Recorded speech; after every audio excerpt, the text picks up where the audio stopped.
All right, we're back another Saturday on the Watchdogs and our Black Media Network, and we got the president, CEO, and chairman of the board. Look at that, and he's muted. You're still muted. All right. Okay, I'm good morning, good morning, good morning. I didn't even realize I was muted. I was over there talking to the producer. Well, we'll Who, let Katie be the judge of that. You like that, didn't you, Katie? that's a good one. Let Katie be I the like judge of that. it. I like it. we got we got So, uh, we got the Honorable Katie Brewington, excuse me, here, and Katie, we understand that you are a sitting judge, and let's start off with the easy question. Tell us about you. I hope it's easy at least. I mean, I think it's easy. I should know about myself, right? So I come from the great state of South Dakota. I am not Savannah born. Hmm. But I think that I should have been here all along. My husband and I moved here in 2012, and we are homeowners here now. We're business owners here. We absolutely love Chatham County, and we opened up a law firm in 2012, the Brewington Law Firm. And I've primarily been doing criminal defense and well, I've done a little prosecuting, I've done a little criminal defense, I've done a little judging, done a little everything kind of in that realm.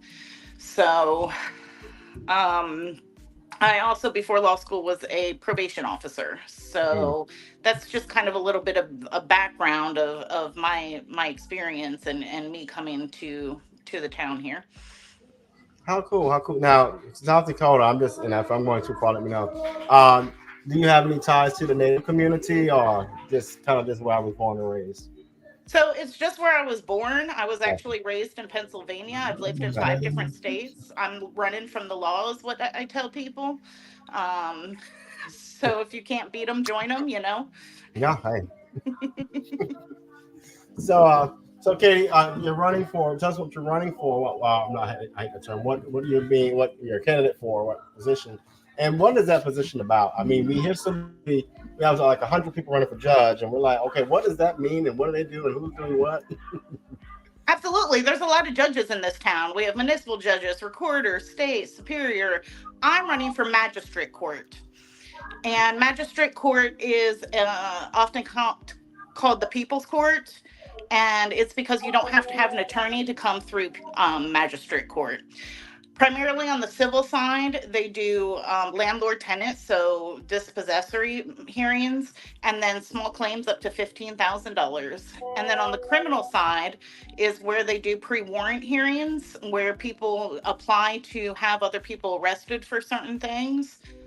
Or they do good behavior bonds, which are what I always tell my clients are if you see somebody in the streets act like an adult, it's not a no contact order. It's a order to make sure that people are behaving adequately if they see each other type of thing. So that's what magistrate court does. There's garnishments, there's auto abandonments, there's a little bit of those things, but primarily the four things I said is what they do.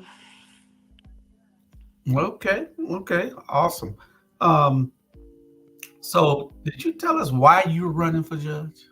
Why I'm running for judge is because I have been a judge now for about close to a year and a half. And I think that I'm doing a good job. And I think that I have really good experience from being a probation officer up to being a judge.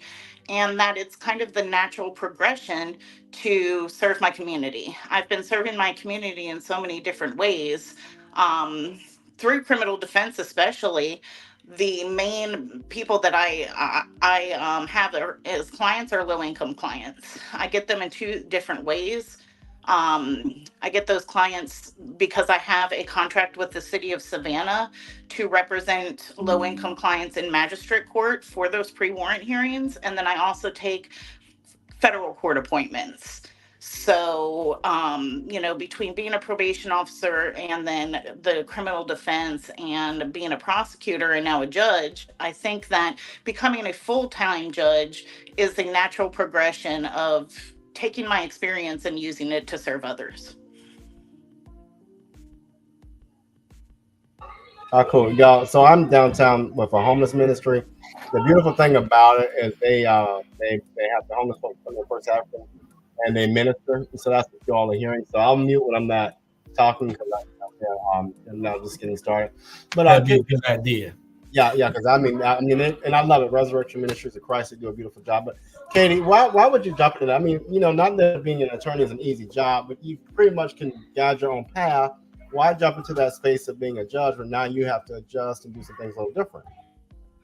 Why jump into that space?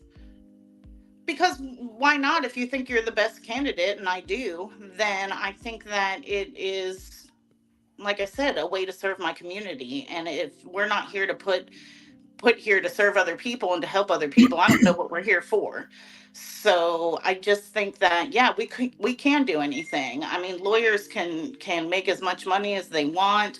Lawyers can work as much as they want. That's never been my career path. My career path has always been to have a work-life balance for myself, because I have to take care of myself in order to take care of other people, but then also continue to serve people. And so that's why I'm jumping in to try to become the next magistrate court judge. And I want to go ahead, Joe. So we know that you're not running for Superior Court or Recorder's Court. You're running for Magistrate Court, and it's different. These judge positions are different, but a lot of people don't see it that way. Mm-hmm. So a lot of people are looking at it as just being a judge, that you're the judge over anything that might happen to them, whether it's criminal, civil, or whatever.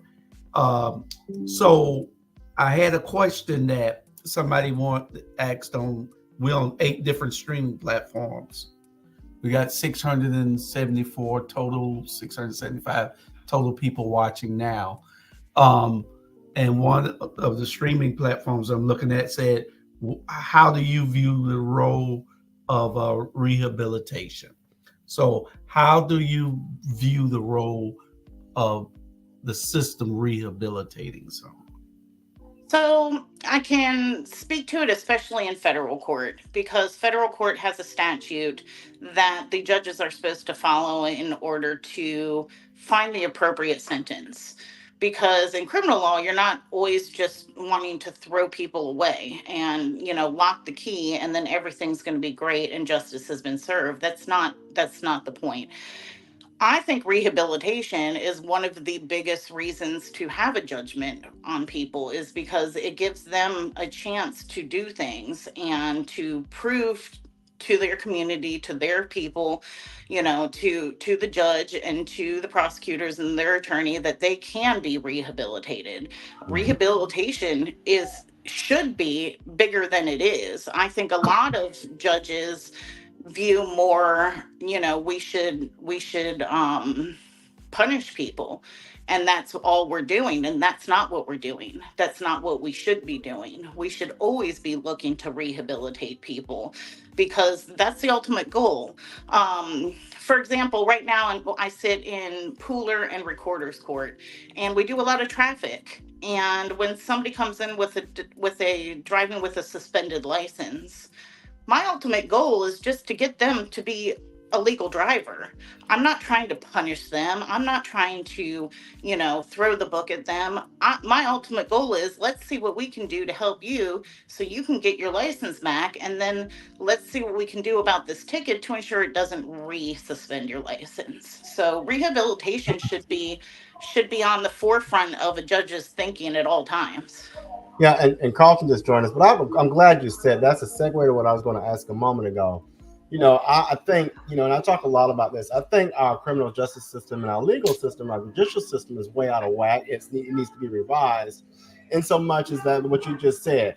The system is no longer about rehabilitation. It's more about how much cash can we garner, how much can we get off of probation fines, how much money can we draw away from people, which then impacts our lower income communities. And I just have a major problem with that. The other part of that is, we've got to, in my opinion, as a nation, really look at the laws on the books. Why are we incarcerating people, right, for abuse of substance abuse instead of rehabilitating them? The only time we need to incarcerate folks is for violent crimes, rape, killings, armed robbery. But what are your thoughts about all of that? Because I think we really need at a legal, a federal and a local level, and even a state level, a real conversation about how do we advocate in reform of all of that stuff.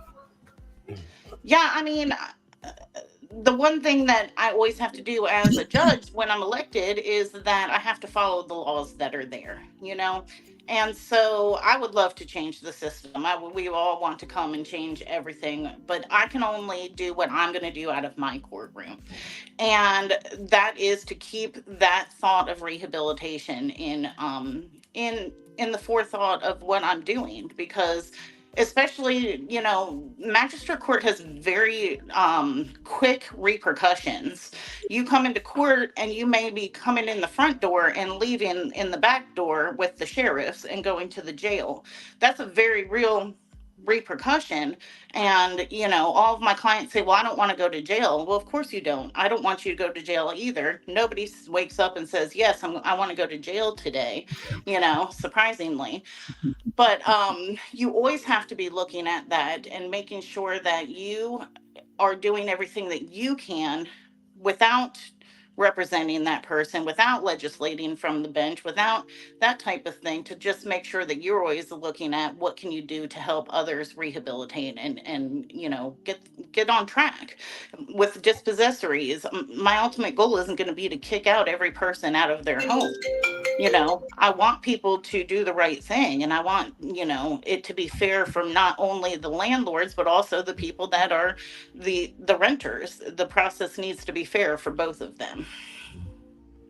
We have our legal expert, Carlton Carr, joining us. Well, hello. I ain't gonna say legal expert. This is far from. But I read up a little. I had to read up on you before you came up on here. And I seen you done a lot, from Ludwig to Chatham County, from defense to solicitor. So you've been in there doing a lot hopefully doing a lot for the people, not doing a lot for the man. I think I am doing a lot for the people.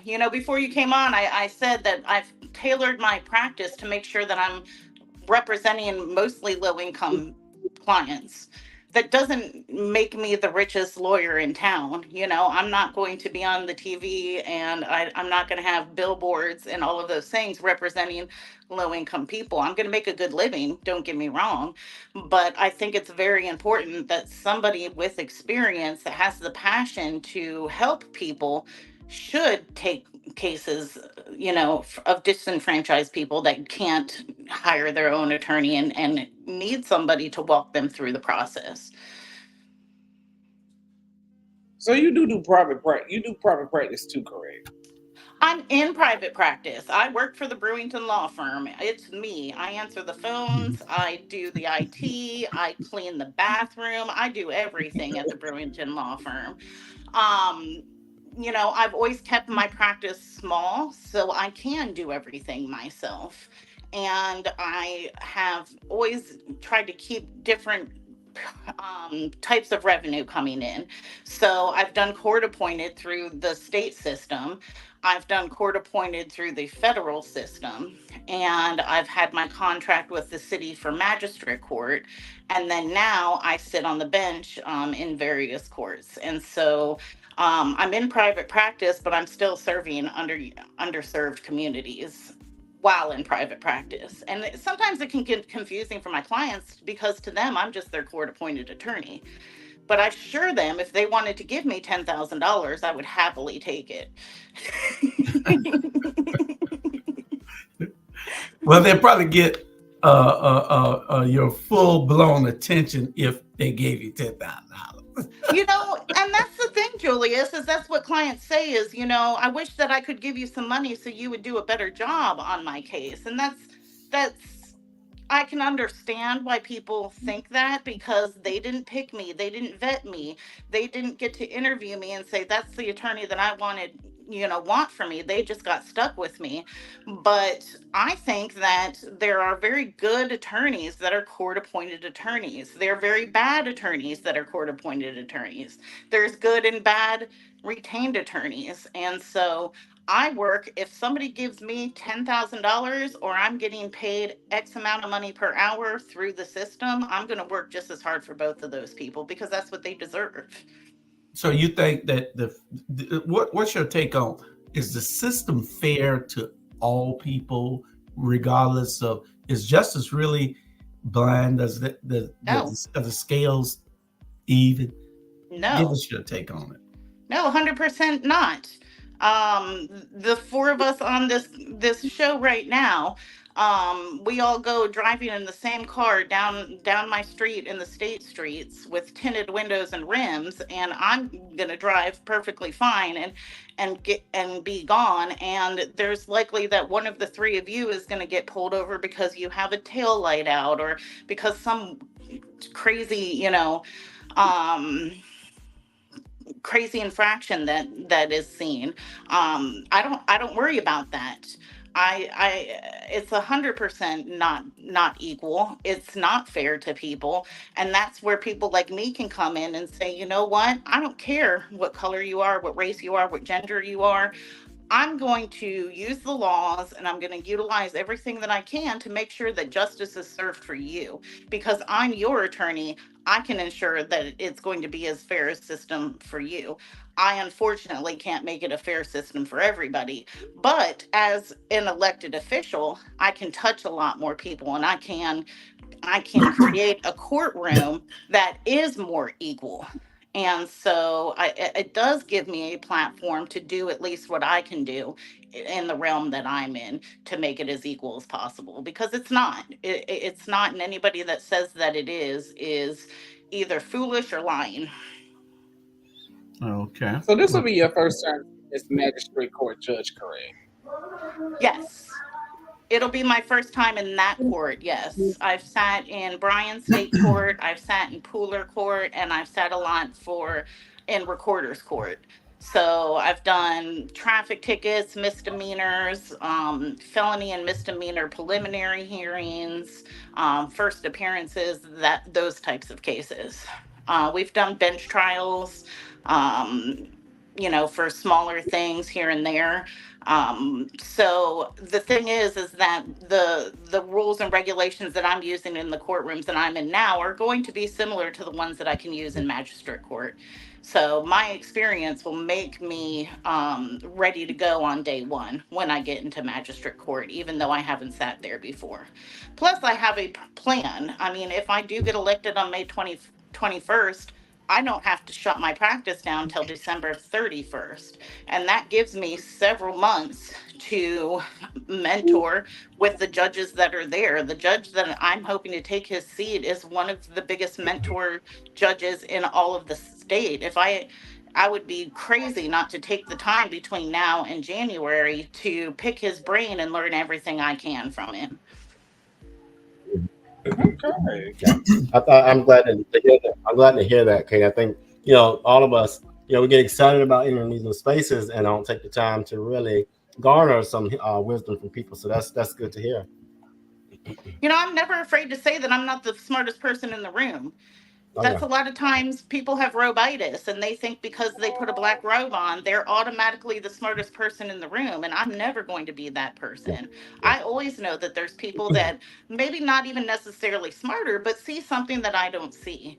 The more eyes that we get on something, the more accurate we're going to become in the end, because the law is gray a lot of times. And so it is a judgment call. So if I'm not 100% sure in my judgment, I have no problem going and speaking to people that I trust. And I am lucky enough to have several people that are very, very good attorneys and very good judges that I can look to and ask questions of. Mm-hmm, mm-hmm. And in return, they do the same with me. My phone rings weekly, mostly for federal court, for people saying, "Hey, what do you think about this? Can we talk about this fact scenario? Have you looked at this law lately? Did you see this new case coming down?" I guess we're just all big nerds, but we really, the more that we can corroborate, the better that we're always going to end up being in the end. I always found it interesting that, and I've been doing this political thing I've always been apolitical, but I've been doing this political advocacy and political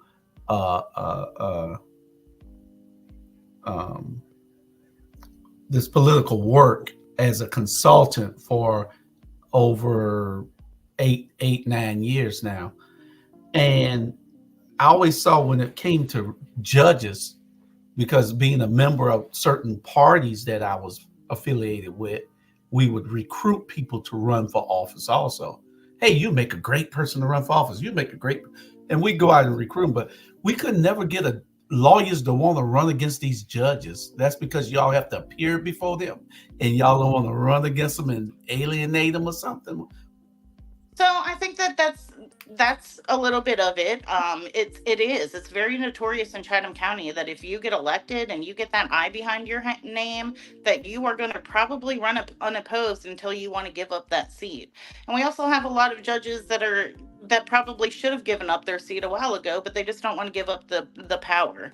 And that's a problem. I'm not going into this job because I want power. That's the wrong reason to get into this job. So, I mean, I think that it's a little bit of other attorneys are afraid to run against, because we do have to be within those courtrooms, and we do have to sit there. Right now, the person I'm running against, she sits on the bench sometimes in magistrate court, and we have to tell the clients and everybody in the room that, hey, there is a potential conflict. We're running against each other. She's not an incumbent, neither am I. That's why we're running for this open seat. But I think that's a little bit of it, Julius. And I also think that there is kind of a protection among the judges that once you're in, you kind of protect your own, because if your seat isn't safe, then everybody else's seat isn't safe. But they only come out every 4 years like everybody else. You see a couple of judges everywhere, like Tammy Stokes, she's everywhere. Yes. I don't too much care for Lisa Colbert, but she goes a lot. Lisa's nice. Well, we're not gonna go leave Lisa alone. Leave Lisa alone. I like both judges, and you know what? I love Tammy. I say the two of them will show up to the opening of a paper bag. They Well, are very involved. Down to earth. Let me clarify. I helped Lisa Colbert the first time when she first got elected. I was everywhere for her. She got to follow a lot of campaign, but speaking for her. Always, me and my wife was everywhere doing things for her. But I like a judge that has a backbone. I like a judge that's not trying to do what she thinks. She ain't going to jail for you. What she thinks that I don't know. The politically correct thing. I want you to do what the law says. If there's an opportunity for someone to do something, or there's an opportunity for you to see the law and say, well, he might be right. Let me kick it up to the court so they can make a decision on it, because it's unclear.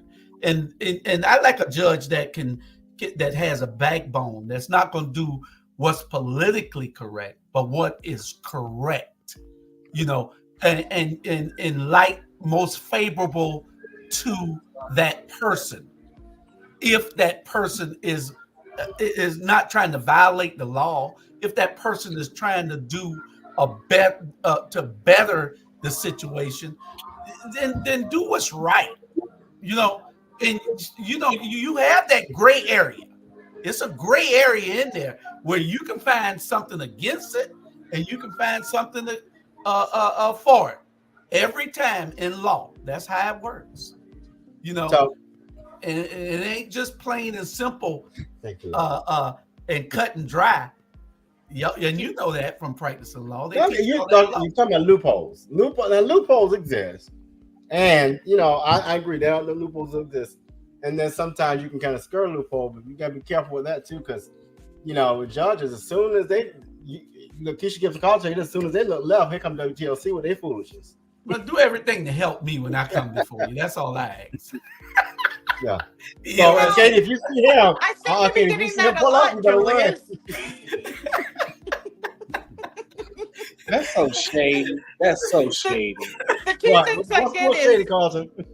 I always get, well, if I Yeah, vote for wait. you, will you let me off if I'm in your Hell no. courtroom? And I say, you know what? The answer Right? is Hell I'm no. going to follow the law. hey, answer it right now, because you got 361 people watching on the regular Well, platform, Our Black Media Network. You got 300. Robert, sit still 1 second. You got I'm 360 people watching on my page, and you got 109 people watching on YouTube. So I got a million. So. there's 829 people watching right now that's going to tell their friends all about Katie Brewington. So we're going to go to a quick commercial. I'll play it, Robert. And we're going to go to a quick commercial and come right back and then let you. We got a couple of more questions for you because we got a couple of hardball questions for you coming up. So don't get scared. Oh, I'm ready. Let's go. All right. Hi, I'm Katie Brewington, and I'm running for Magistrate Court Judge. Magistrate Court is often called the People's Court because people represent themselves or are pro se litigants.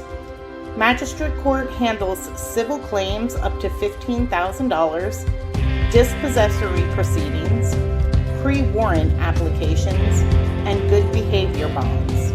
I'm a great candidate for judge because I have the experience, compassion, and drive to get the job done. I have been a probation officer, a criminal defense attorney, a solicitor, and a municipal court judge, and I will take all of that experience to get the job done. So remember, vote Katie Brewington, May 21st from Transformative. That's what Sonya Jackson is.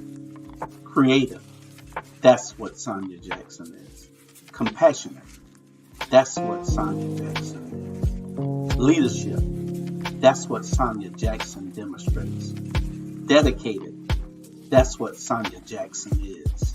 In Chatham County, there's never been a tax commissioner like Sonya Jackson. She has made the office more accessible, more consistent, more convenient, and more service-friendly. Let's keep Sonya Jackson while she takes the tax commissioner's office to new heights. On May 21st, cast your vote for a great public servant. Vote Sonya Jackson for tax commissioner.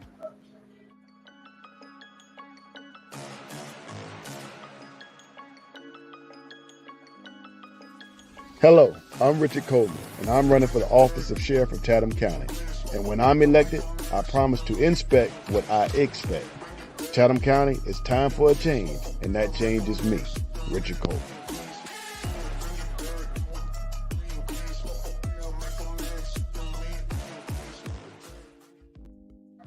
All right. So y'all, Sonya gonna get you for that picture at the end. Well, she right there with that little SWV look.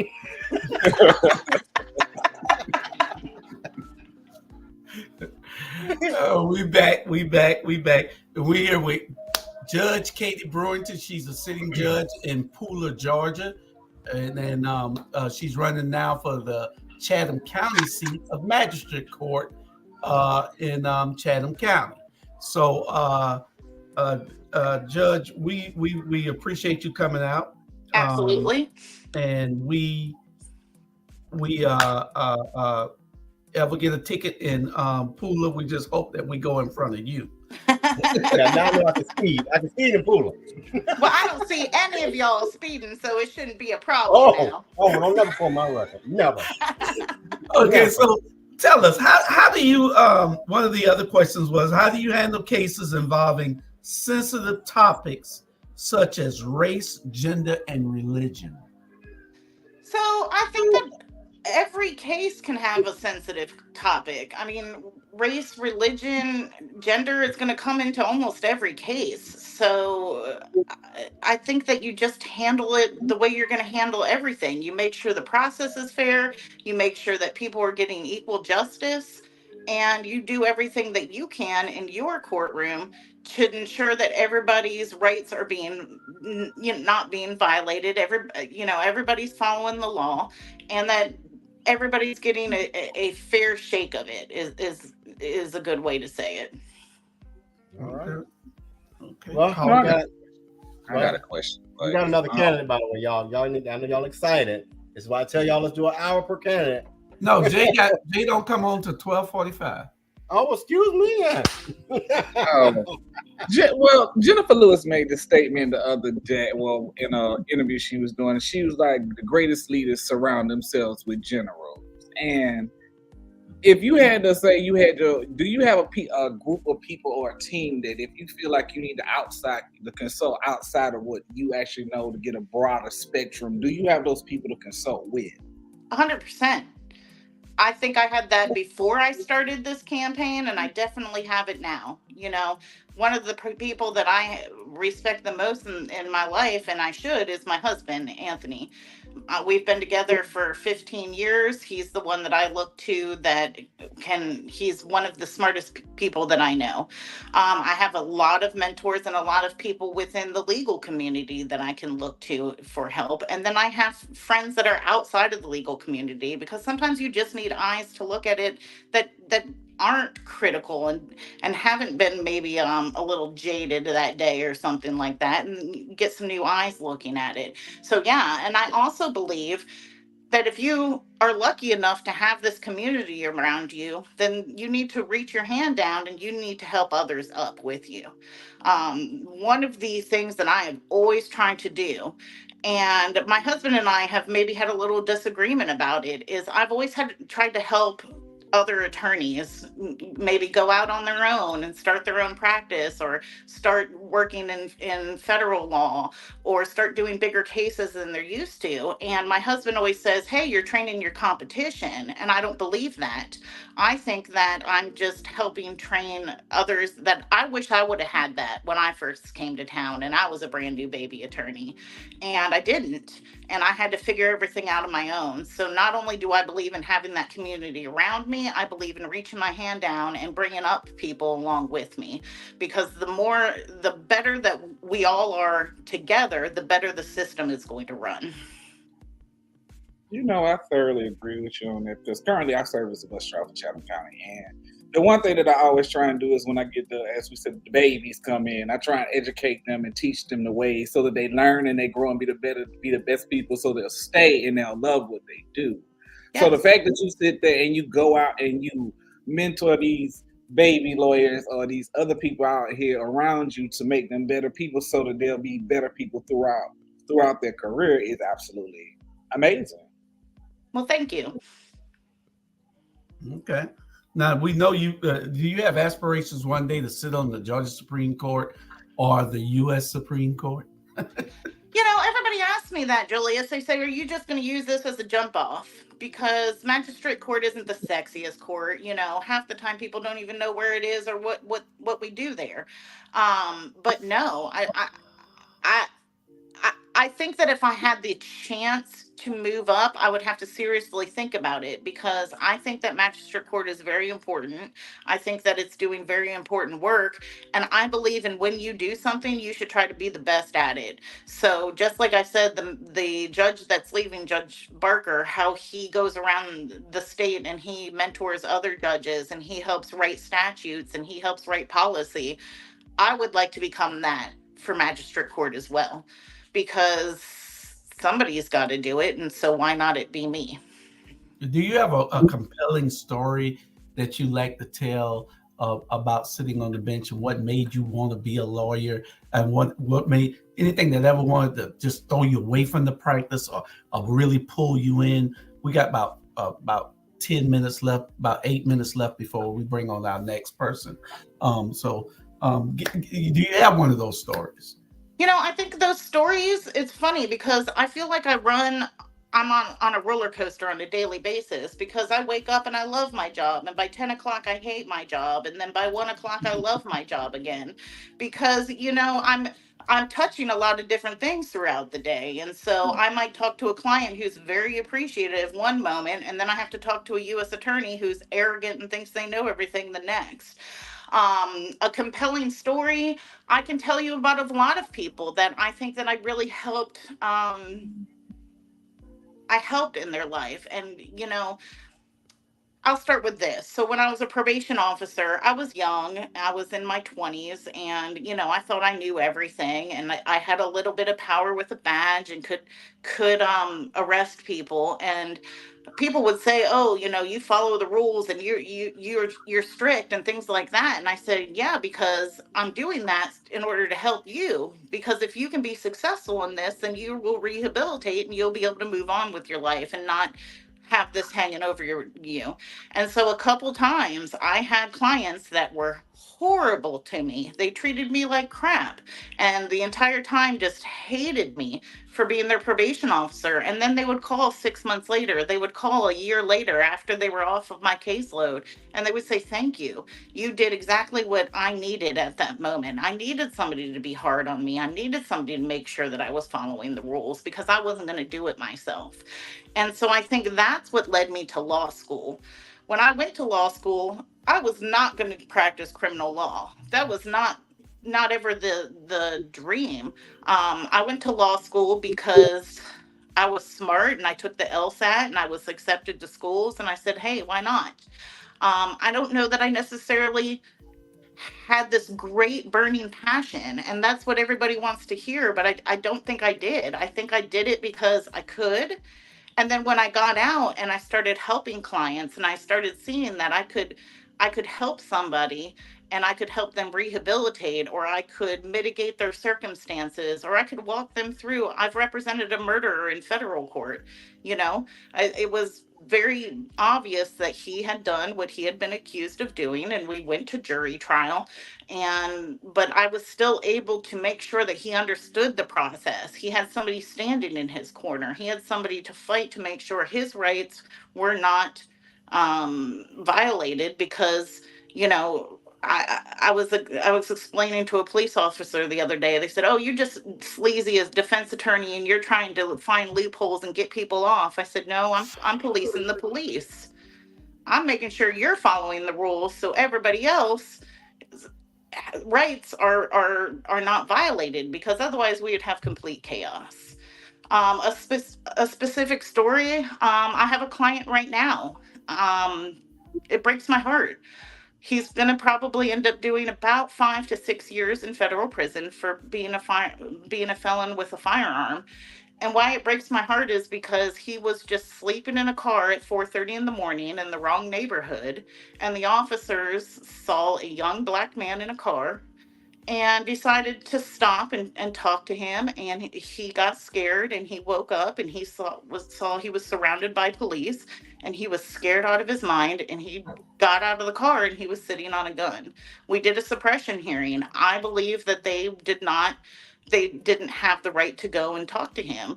I think that sleeping while black should not be a crime. And I had some law. I'm saying that,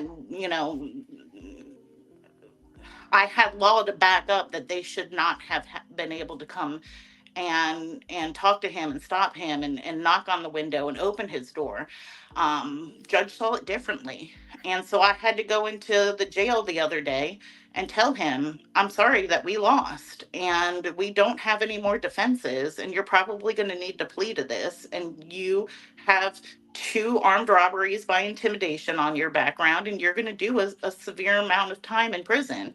And this kid's 25 years old, and what he did to start with was he fell asleep in his car, and he was the wrong race and the wrong gender in the wrong area. So, I don't think I ever had the burning passion to begin with, but I think now that I see injustices and I see that the system isn't fair for people, or I see dirty cops and things like that, or I see, other people doing things that they're not supposed to be doing, it gives me the burning passion to do this job. So I think that I kind of learned, I became passionate through working in these positions and through meeting different people and through dealing with very, very hard cases and sometimes hard clients. But hard clients don't mean that you don't represent them the best that you can. So I think that may have answered your question. It did. It did. Carlton, you got any other questions? Yeah, but I can't. I don't know how to phrase. I guess I don't know how to phrase my question. This sitting on the top, but I'm But a she hard got time how to phrase it. she got about 3 minutes left. So if you got one, go ahead, and then before she gives her closing. Um, You know, I can think that a lot of people that I know that whole aspect, and the fact that you went above. I ain't gonna necessarily got a question. I'm just make a statement, but the fact that you went as hard as you did for him makes the difference. Because the one thing that I know is usually when you're a public defender, most public defenders have a heavy caseload. So they have more versus a paid lawyer, heavy case versus a paid lawyer. You have a heavy caseload, so you have multiple people you have to deal with. Whether it's a paid attorney only has maybe 1 to 2, so they get to allocate a lot of time. So currently, do you have a high caseload being dealing with that, or is it more so that you get more one-on-one time with your clients? No, I definitely have a very good balance right now because I probably have about 7 clients in federal court, and they are anywhere from a supervised release violation to I have a jury trial next week or the week after. It'll be my 4th federal jury trial. There's a lot of attorneys that go 30 years and never have a federal jury trial, and I'm about to have my 4th. Um, so that made me lose my track of thought for a second. Oh yeah, and the other thing is magistrate court. I probably have maybe 10 to 20 cases at all times, but those are just pre-warrant hearings. I can talk to my clients, I can give them the information they need. I go and I fight out at the preliminary hearing. But I have a small caseload of people that I can take the time to make sure that I'm making sure that they're understanding the process, and I'm making sure that it's an equal process for them, and I'm ensuring that they get the best outcome that they can for their case. okay, okay. Well, before you go, we have one question for you that popped up also. Do you promise to manage your courtroom with fairness, efficiency, and respect? I mean, what do y'all 100%. think? 100%. Well, they got to ask the question, Robert. That's the Um, easiest question. Yes. No, she doesn't. No, there you go. well, the thing is, they're going to hold her accountable for how she answers it. So because if they go and they monitor and people see and they go and they say, oh, she treated some people like dirt. One of the fairest people I have ever seen in a courtroom. This guy up in Connecticut, the old man that gives people breaks. He has his own YouTube. I think they just put him on YouTube, but he gives people a break. This guy, I've never seen nothing like it in a courtroom. He's about 90 years old, but he has compassion, and everybody should have some form of compassion, and that's my biggest thing with anybody. Joe Huffman is one of those people that I just admire from being a judge and being a lawyer, because he shows you that he cares and he's trying to find a solution to help everybody by being fair to the citizens and being fair to that person that's up on in front of him. So I think I sat and I watched him a couple of times, and I saw where he has shown that that's the type of judge people need right there. Yeah. I would I say really respect Judge Huffman too. And the one thing that I can say about Huffman and I is that we both came from a very similar background where we did not grow up with a bunch of money. We did not grow up with silver spoons in our hand. We've worked for everything that we have. My husband and I are both the first people to go to college and go on to get higher degrees in our families. We are the first homeowners in our families. We are the first business owners in our families. So I have 3 brothers. They've all gone to prison. I understand. I have seen it from my family. I've seen it from my husband's family. I understand there's instant repercussions. I understand that if you get arrested, that's not. A lot of people think, oh, you just go, you bond out, everything will be fine, you can take care of the charge later. Well, people lose their housing, they lose their job, they lose family members, they lose friends. If you don't always remember that, and always remember that there are repercussions for people, and have compassion, then you shouldn't be on the bench. Okay. Yeah, and I know you got to go because we're on time, but I'll give a shout out to Tammy Stokes. I'll never forget. I got in a traffic ticket. This is during COVID, and I was managing mom and dad, but I had to get that second COVID shot because we knew what that was about. When I went before her, she used real life experience. That's what I think a lot of people, they step into power and step out of real life. We all have issues, and I like the speed. It's no secret. I'm an aggressive driver, but at the same time, I had a reason for it. And then she understood. It was like, listen, you don't have a manual for life, but just be mindful. And so I just think you got a balance of being realistic with the law. But last statement is Katie, because these two won't be quiet. So your last statement. Last statement, is that what you said? Yes. 100% vote. Early voting starts April 29th, goes through May 17th. It's made so convenient. 3 weeks of early voting. Election day is May 21st. You can take FMLA time off. You can get out of work. Talk to your people. Understand that you get time to go and vote, and that it's important. And, I hope that I have given some information to make people think that I'm the right candidate, because I truly do believe that I'm the right candidate and the right person, and it's the right time for me to get this position. And so I appreciate you guys. I really appreciate being given this platform, and vote May 21st. I'll say K Brew for the 912. We're going to try the last. I like it. We're going to try the last week before election. That's probably that Saturday or the week before that, to have 5 or 6 judge candidates on, and we'll give you a call and see whether you can come and grace us with your presence and give your last plea to the voters out there to get out and vote. We'll be right back in a minute with ex-former Commissioner Jay Jones. And you took off so fast. Because you ain't gonna let Jay come on. Y'all know I'm just hold on. I'm showing you how this is really supposed to be done. That's what I'm doing. So what he been the last we'll be right back with former Commissioner Jay Jones. After this commercial, we'll be right back with former Commissioner Jay Jones, who's now running for School Board District 7. Ms. Brewington, we will bring her back 1 second. We appreciate you. We'll give you a call. Thank you for showing up. Thank y'all. Have a good day and a good weekend. All right. We'll be right back. Thank you,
Now look at that. He rushing to get you back, and then he ain't even here. We sorry, Jay. We ran about 5 or 6 minutes over because Robert wanted to tell that little story on the end. Ain't nothing new. You know how Robert do. Yeah. So we welcome you to the show. We appreciate you with gracing us with your presence, your time, and energy. We know you need to be out there on that campaign trail, knocking on doors and shaking hands and kissing babies, but you're going to give us about 45 minutes of your time, and we appreciate it. No problem. Thank you. Okay. Tell us about yourself, where you grew up, schools you attended, your roots in Savannah, your wife and kids, the past and politics. Give us a few minutes and tell us about that before we get into all these hard questions Carlton got for you. Not a problem. First off, it's Frank Caprio. Frank Caprio out of Rhode Island. I watch him all the time. The judge up in Rhode Island, Yeah, who's always doing yeah, that. Frank yeah. Caprio. Very good judge. Very good man. I just want to make sure I hint that it's Frank Caprio. Yeah, he's a great. Jay, they tried to block your time. We're gonna reclaim your time. But they didn't already gave me all that stuff, and I was gonna say in the kind words of Maxine was, I'm gonna reclaim my time. I'm gonna make sure I reclaim my time. For those who don't know who I am James J. Jones. As Julius Hall alluded to, I am a former county commissioner here in Chatham County. I graduated from Alfred Eli Beach High School class of '93. I also attended Windsor Forest High School for 3 years, so I'm a dual school resident. Tompkins wasn't around. If Tompkins was around, I probably would have went to Tompkins too. And my mother wanted me to go to Groves, but I just couldn't do Groves. So I'm born and raised here. All 12 years of my schooling is right here in Chatham County. I went to Shaw University in Raleigh, North Carolina on a full scholarship ride. I went for environmental science and chemistry. I was there I'm back in the late 90s, got my degree, came back home, did 1 year here, did not like Savannah, moved back away, moved to Atlanta, moved to New York, moved to Texas, moved back to North Carolina. Parents got sick, came back to Savannah one more time, and I've been here since 2013. And so, 2008, and I stopped working in 2013. But all in all, I love my hometown. I love where I'm from. I've seen it grow. Some things I like, some things I don't like. But these are part of politics. If you didn't know in the game, I've been in the political game going on 10, 15 years. That's how I know you, Robert. That's how I know you, Julius, from being in the political structure. Watching the chemistry of our environment change so drastically is very, very eye-opening to me. That's why I said, hey, man, I'm going to run for school board because, number one, as everybody who doesn't know, I got a child in the school system, Johannes Jones, better known as Botanical Boy, and making sure that his schooling is done right is very important to me. I got the first hint of that at Hurd Elementary School, and we're getting ready to go to STEAM Academy, old Bartlett Bartlett Middle School, as we know it and grew up as. And so my thing is, as we matriculate in the school system, it's to a point where, as a parent, it's like a full-time job trying to keep up with the school system, trying to make sure that your child gets the right education, trying to make sure they got the right resources and everything like that. So I said, you know what, I'm a politician. I've been in the political game for a while. Why not try my hand at doing something with the school board? If for those who don't know, the school board budget is approved by the county commission. So I've been looking at the school board budget since I was a county commission, because in all, 51% of all our taxation that comes out throughout the county goes toward the school board. So it's not a budget I'm not familiar with. The only thing difference is, rather than approve it, I'll be writing it. And so that'll be my candid conversation, is, I guess, alluding to your questions. And so I'm waiting. I appreciate you giving me the opportunity to be on here platform, working through my schedule, and I'm all ears and all answers. I want to answer Ivan. I'm out here doing homeless ministry, so don't come for me right now. I'm trying but Jay, you've been in this a while. What are 3 things that you would advocate for when elected to that role, as far as being a representative for overall school system? Well, other than taking care of the homeless who ain't really homeless, that was towards you, Robert. 3 things I would advocate for, and I've been that's probably been the starch question that's been asked. Number one, I live in West Chatham now, so it's different from where I came up and grew up, where we got all the resources in Savannah, Georgia. All we had to do was whisper it, and Savannah government or Savannah Chatham County Public School System would do that. Living in Pooler, you have what you call community schools, which you have in Savannah, but the specialty programs are all in the heart of Savannah, Georgia, and they have not done anything to kind of create a morph or a silo for that kind of situation to actually exist for not just Chatham County, not just for Pooler, but for Fort Wentworth, Bloomingdale, Garden City, all those schools. Now, Garden City gets it because they're right next to Savannah, but the rest of our little, our little niches out here, and what used to be considered the country growing up, um, they don't have those opportunities to have those magnet programs and all those other things like that without having to travel in town. And so that becomes problematic because, as you all know, the busing situation has been a problem going on what almost 5 years now. So if my child wants to participate in a specialty program in town, I got to drive them in town. Now, mind you, there are loopholes to the game. You know, I can go ahead and sign my child up to be a sped student and take advantage of all the resources and everything like that. But it shouldn't be I have to find the loopholes in order to get those resources. Those resources should be available to me. If my child wants to be an engineer and he should be able to go to Jenkins, and it should be a busing situation where he goes to Jenkins, or vice versa. If somebody in Savannah wants to go out here and we want to create those systems out here in New Hampstead, or the schools that actually are provided out here, the same accord should be available. So I think the first thing is, it's a two part answer to that. First one is, transportation. We need to really take a deep dive at transportation, the transportation model, and make sure it's effective and working for all our kids and not just some of our kids. The other piece is the Title I dollars. We need to make sure those Title I dollars are being used effectively in those environments where they should be. I think, we have a situation where we have some schools who collect Title I dollars, but those Title I programs aren't really building the best we can possibly get at those kids. And so having a real true evaluation of how the Title I dollars work, sped dollars work, and all those kind of different programs work is very, very important for us. And the last thing is a shakeup on the budget. And I know that's the question y'all gonna probably ask me, but a shakeup on the budget. We have a new superintendent. We've had Ann Levesque going on 5-10 years. Before that, you had Lockamy, and you've had all these superintendents. But Robert, I can say this for you. Me and you were in school systems. There was a sign when you came into Savannah, Georgia, that said we were one of the number one rated schools in the country. Not just in Georgia, but in the country. At one point in time, Chatham County used to be a trademark for schools within the confines of not just Georgia, but for the country. We can get back to that. But only way we can get back to that is we got to get politics out of the education system, and we got to get leadership who actually going to work for the kids and not for economics. Well, it's funny you talk about transportation. Our new co-host, who's a younger brother who I'm trying to, train and bring up through the ranks of this podcast, Carlton, is actually, I hope I didn't out him, but is also in that space of being a transportation specialist here. So, Carlton, let me turn on you because I'm sure you got a few questions to kind of provide.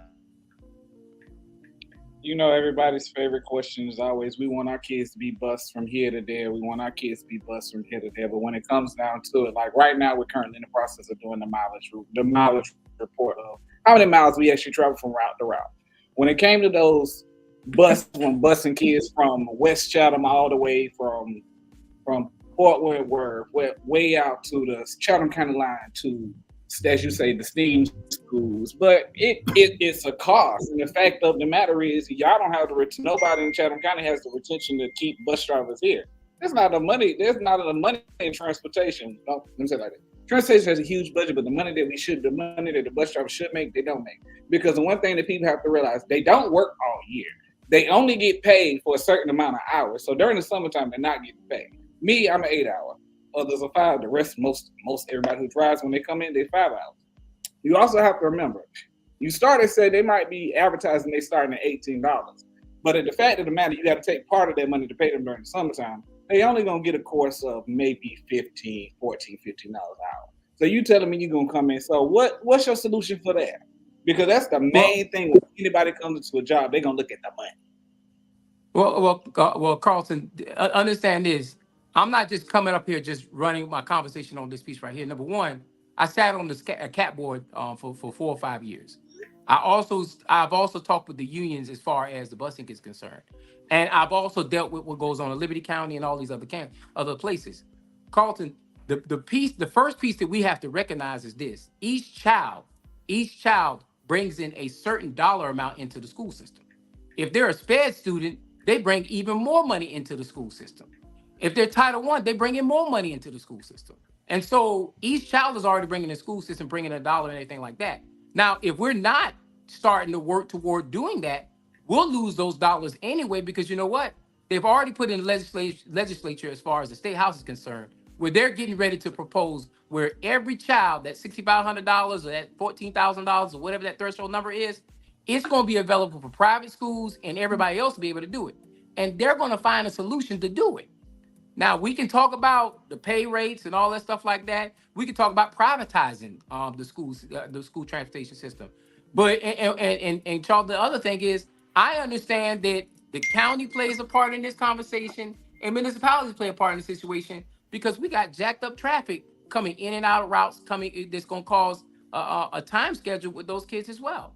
So you're going to, and it's no different than the problem when you go to a restaurant in Chatham County and they don't have a cook, or they shut the doors, they got the doors locked because people ain't coming to work and this and the third. It's all about how you treat your employees. The one thing I can tell you about, and I'm just using Chick-fil-A as an example. One thing about tell you about Chick-fil-A always got a line. They always take care of their employees, and they always polite. They always take care of business. What is the model that Chick-fil-A is doing that nobody else is doing? What is the model that those things are successful doing that nobody else is doing? And my thing is, and I'll be honest with you, two-way Bull Street makes a lot of money downtown. It's a lot of money tied up downtown to make these decisions. It is not my decision as a school board member. It's my decision to legislate to make sure that we're taking care of every child. And so I would make sure that we hire the best and the brightest people that we can to make sure they take care of these situations. Because my thing is not fair for my child to pay that $1 and then he has to be stuck at going to his homeschool if I can't provide transportation in town. And it's the Savannah Chatham County public school system, not just the Savannah school system. And we have to get past that point, and they have to take care of these kids in West Chatham. That's correct. I don't want to get off subject, but I like your analogy just now. I've never seen a fight at Chick-fil-A. Never. Because if you go in there with a problem, they solve it for you. You go into Waffle House or Burger King or Crystal's or McDonald's, they want to fight you. You go to Popeyes, you're gonna wait forever. The Popeyes down the street from me, they always got the front door locked. They always got locked. And then, well, baby, we ain't got nobody to work today. Yeah. I mean, it's all about conditions of how you treat your employees. And I think, if it's an issue there, Liberty County, I'll tell you straight up, Liberty County don't have the problems we got. Liberty County, right up the street, don't have the problems. And they have, and watch this, it's more rural in Liberty County than it is in Chatham County. But they make sure every kid gets there, and they make sure every kid's have an opportunity to get on that bus. Yeah. Okay, well, we're going to get into our tough questions. Go ahead, Alton.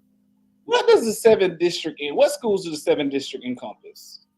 New Hampstead High School, Elementary School, West Chatham, Pooler.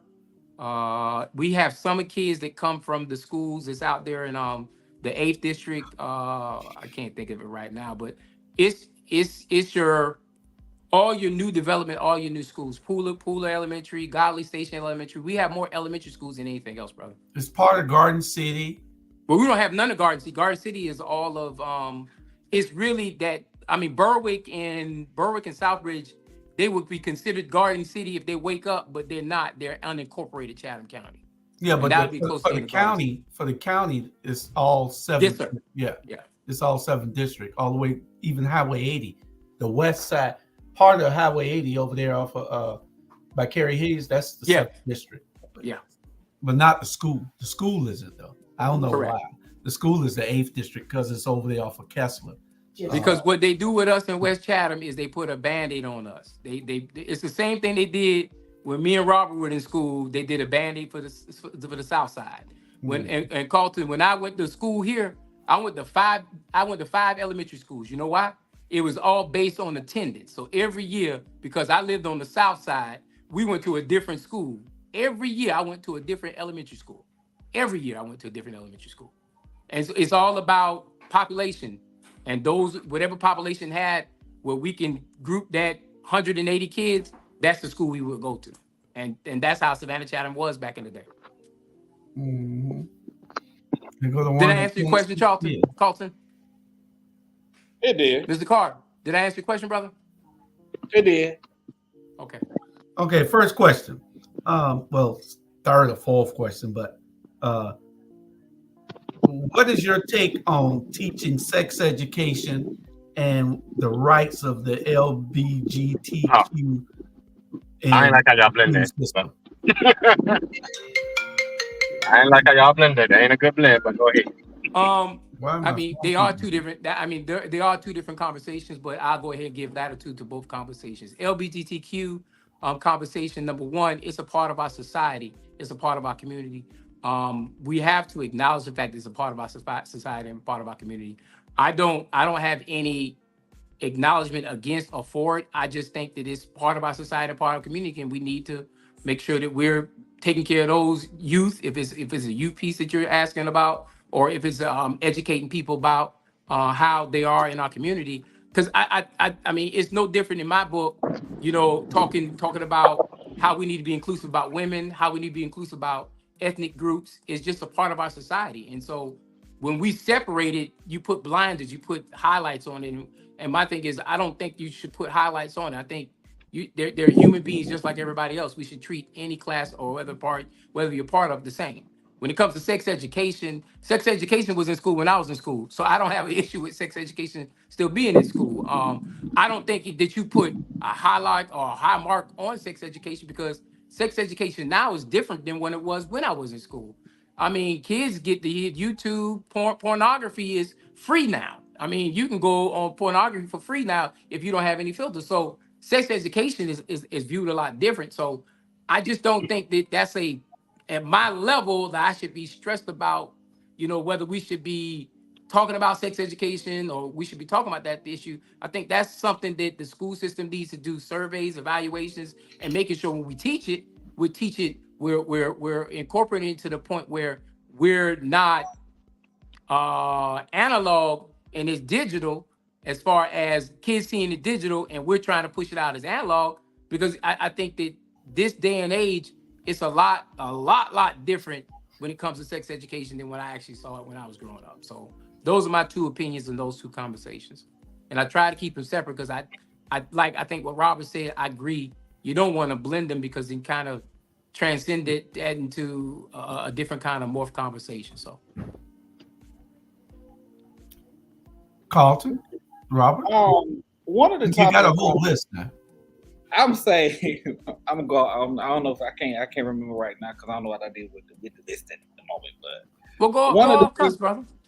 One of the topics of conversation when I attended a lot of these school board meetings recently is the banning of books, because these parents come up to the parents find out these kids are reading certain books and they have certain words in it that they don't like. Because I remember one lady, she was in my ear.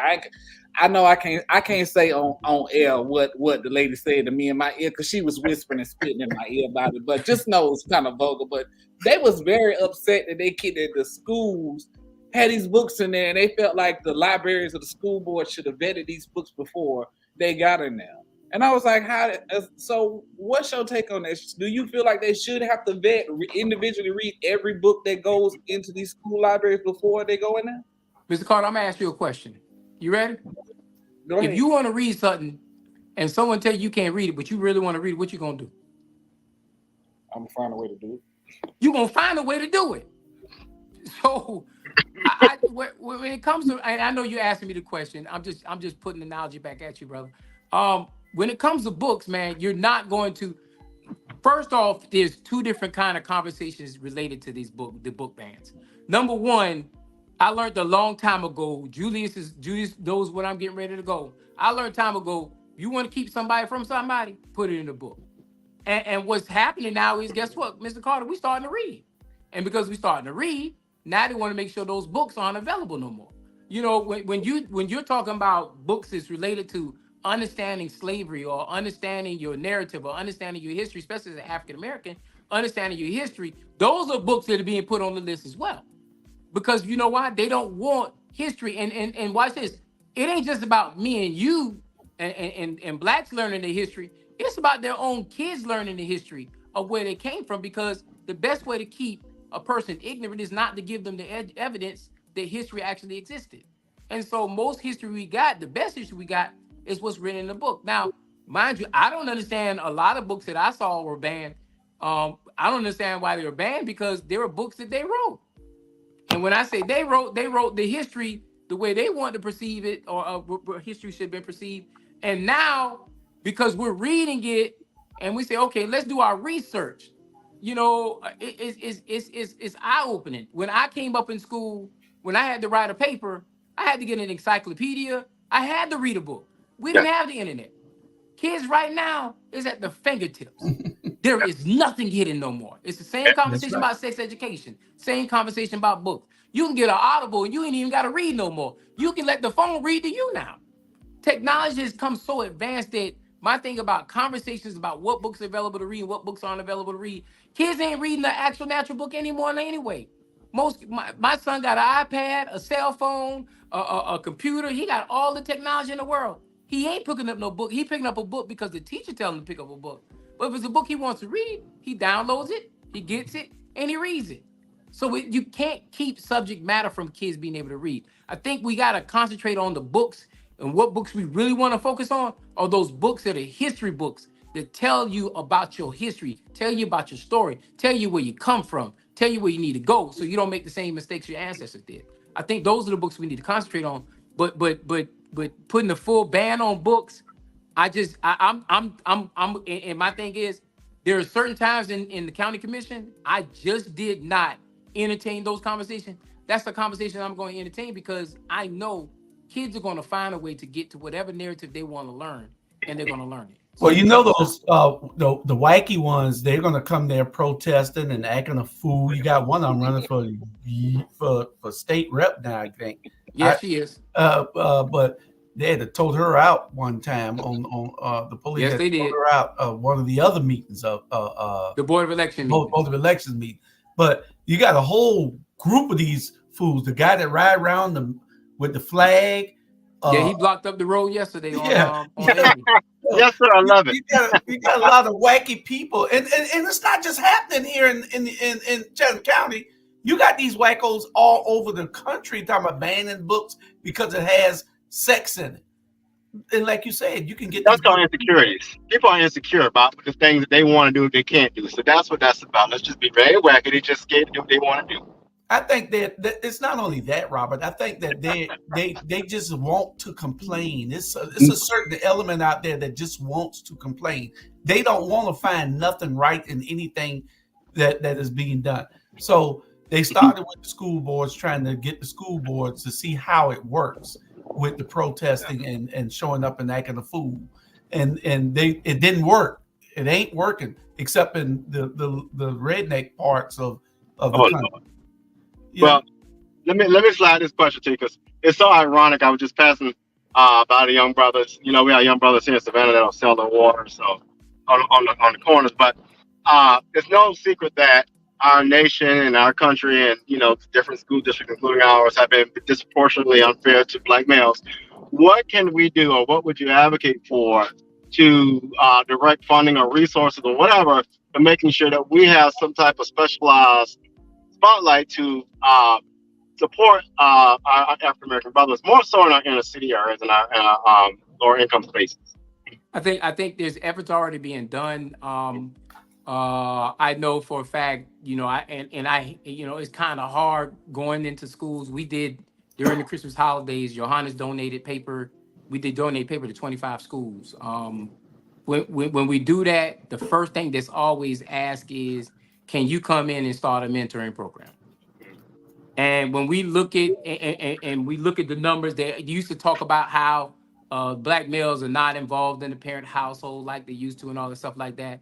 And then we're starting to even pull back and look at research. It's not as bad as they make it out to be as far as Black males being involved in the household. I think the biggest thing what we can do is we need to, I know in the 7th district, understanding PTAs and making sure PTA involvement is very, very, very important.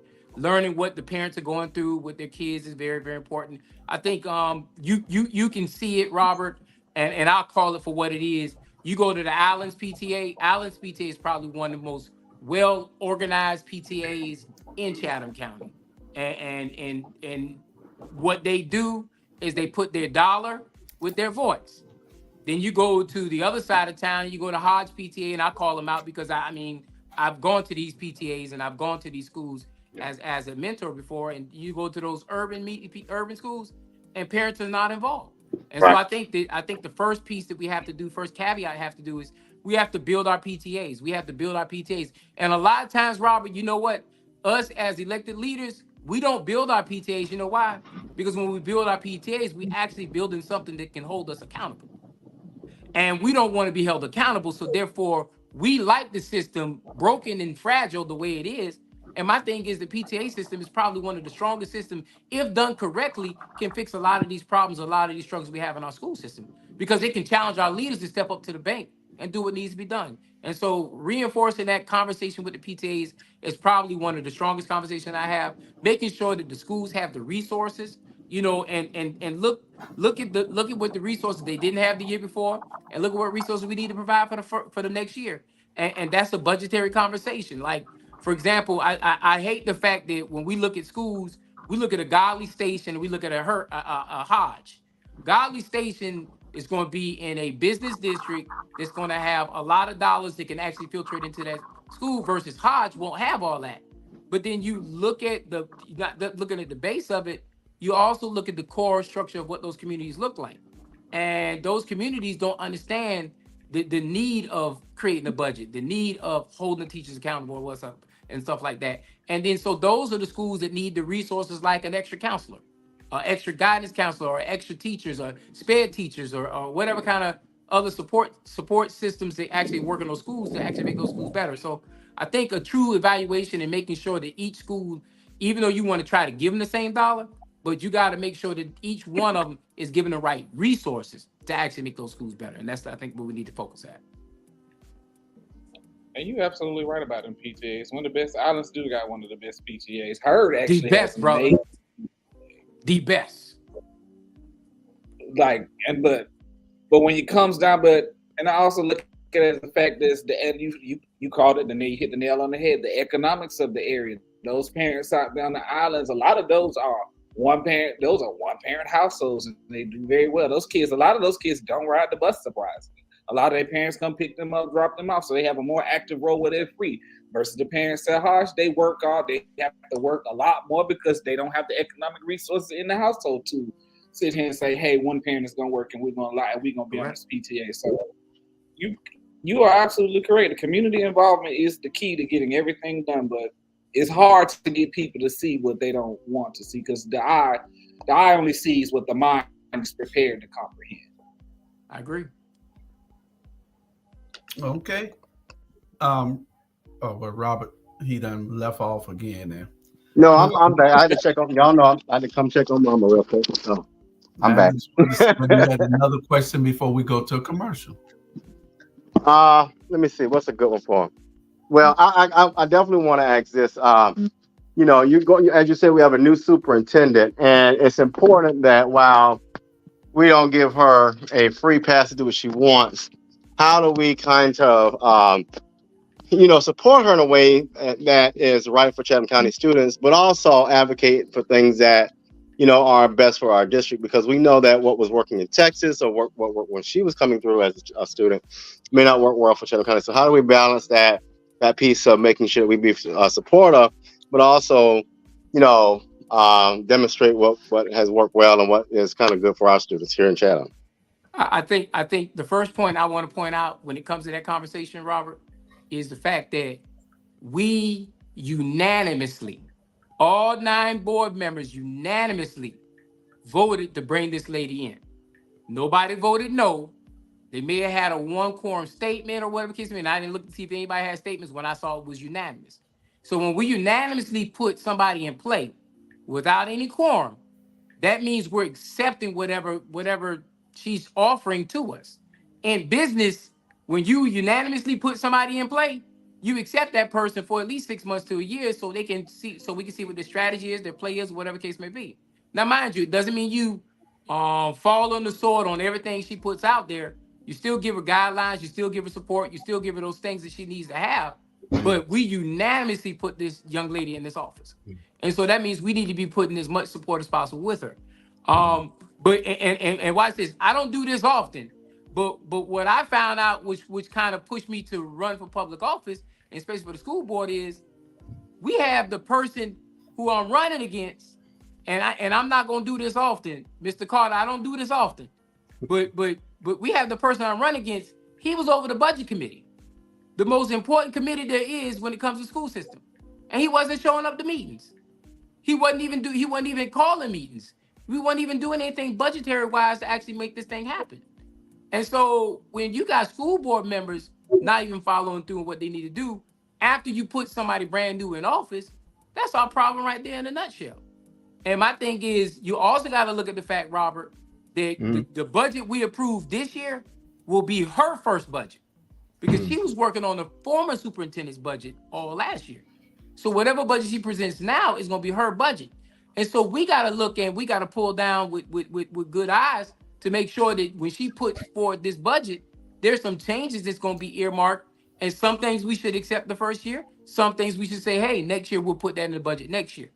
But I can tell you right now, the first thing I hope to get out of it is I'm going to explain to her. I say, look here, man, I want this budget because we know, we all know, those people who follow politics knows, the state of Georgia is going after public school dollars. They want to pull public school dollars and put it into private schools. They already take the best athletes and everything like that. Hence why your private schools are outperforming us when it comes to sports. You're already seeing that. You're already seeing that effort. Now they're going to start going after those kids for academics. Now they're going to start going after them kids with the Title I because they take that one kid who got that Title I and put him in a private school. They're not only going to get that $6,500, they're going to get that Title I dollar because that Title I dollar is separate from that money we're talking about. And so we have to make sure that we give her the right budget, we give her the right opportunity, and we have to become competitive to not just schools outside of Chatham County, but we have to become competitive with the private schools right here in Chatham County too. And that's the thing that I'm going to tell her. I'm saying, hey, what are we doing to make sure we're keeping the best and the brightest school kids in public school? And that has to be a strong conversation. And not a shameless plug. I'll tell you, you do the job. You have to hire the best executive director for engagement and outreach. So Denise, I applied for that job. So I just wanted to give that shameless plug. Next time. That was shameless. That was beyond shameless. That's real. That's real. Who is the current person who represents the 7th district? If you don't know. Well, Carter, there's something that we as politicians don't do, and Julius knows what I'm about to say. Me too. We never mention who we running against in any kind of public setting. Ever. Julius, who it is? No, you gotta go research. Now you know the research. And in this particular instance, if the person that you're trying to replace and that person wants to, if a constituent asks you, then you need to answer because we don't go out and say a person's name because that gives air to their name and other people's head. But it's Michael Johnson, and the candidate is never supposed to say it unless somebody asks him. But they just don't come out and say, I'm running against, I'm running against, that gives his name. I should always say I'm running against the candidate or I'm running it for the seat. And what you want to do, Mr. Carter, just like you looked up, 90% of the people in the 7th district, when I mentioned who I'm running against, they did that same look you just gave. Nobody knows who he is. Yeah, because I know who he is. I actually do know who you're talking about. I had to put a face on the name real quick though. But I know who you're talking about. I got you, brother. I got you, brother. I got you. I'm sorry. I got you. Yeah. And so but you right. Yeah. Why you got that grandma look? He got that grandma like, yeah, baby, you right. and because at certain times you have to be able to put yourself against their policies, how you put, that's one of the questions. What will be the difference between how you govern and that of your opponent? Mm-hmm. That's a good one. I mean, and I can answer that question without ever saying his name, but how I govern different than him, he's already proved, like I stated earlier, he was given the opportunity to be over a committee, one of the largest committees and what I'm saying is public knowledge. He was over the budget committee. He absolutely positively did nothing with the budget committee. And my thing is that budget committee steers how we use dollars and transition dollars, whether we need to come up with new budgetary items, we need to remove budgetary items, we need to enhance budgetary items. All that comes from the budget committee. And so my thing is that's one of those committees that's a very, very important committee. Policy wise, I'm a policymaker. I'm a person who understands policy. I'm a person who understands how you manipulate policy.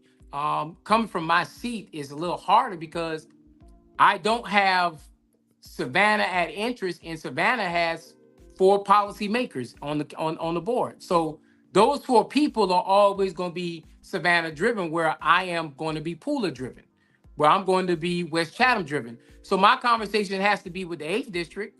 My conversation has to be with the 6th district. My conversation is going to have to be with the 5th district, and make amends with those 4 people to actually move policy. I've done it before. It's not something I have not done before. So it comes a question of, you know, I mean, when you get in the seat, how do you maneuver policy? Sometimes and I can speak on it now, you know, with the library, Southwest Library. I wanted to make moves with the Southwest Library and make it where we got more activity or extended hours at Southwest Library. If I would have made it a public conversation and being the chair, being the commissioner of the South Side, I wouldn't have got no support. But because I had a conversation with the library, then I had a conversation with the county manager, and I had a conversation with everybody else, it got done. And it didn't require me to make a public conversation about it. Now, Carter, nobody knows about that, but you know what? It got done. You know who does know about it? The people at Southwest Library, because guess what? The hours that closed later than what it was before. And what caused the problem was policy the library had, where they had issues where somebody stole some money from the library, and you know ultimately got punished? The kids. The kids got ultimately punished because the library used to close at 8, 9 o'clock, but because they had to make up the shortfall of money they lost many years ago, the best way to do that was to cut the time on the hours on the library and save money on employee and staff. Now, is that fair to kids? That's bad policy, because you didn't think about whether the kids show up or not. What I learned about the public library was public library is a safe haven for some kids. Yes. It's a place where they can't be at home. Public library is a good place for them to be at. And now if the library closes at 6 o'clock, they get out of school at 4 o'clock. It takes them 30 minutes to get to the library. They only get an hour and a half in the library. That made no sense to me. Why are we closing it at 6? But it's a policy issue. And the policy issue was driven by finances. Carter, we got to have people in play who understands how you change those narratives and make it work for us. Well, y'all quiet. Y'all what makes you feel like you're the best candidate for the job? You stated that you stated that it's all about policy, but what makes you the best candidate for the job? Hold up.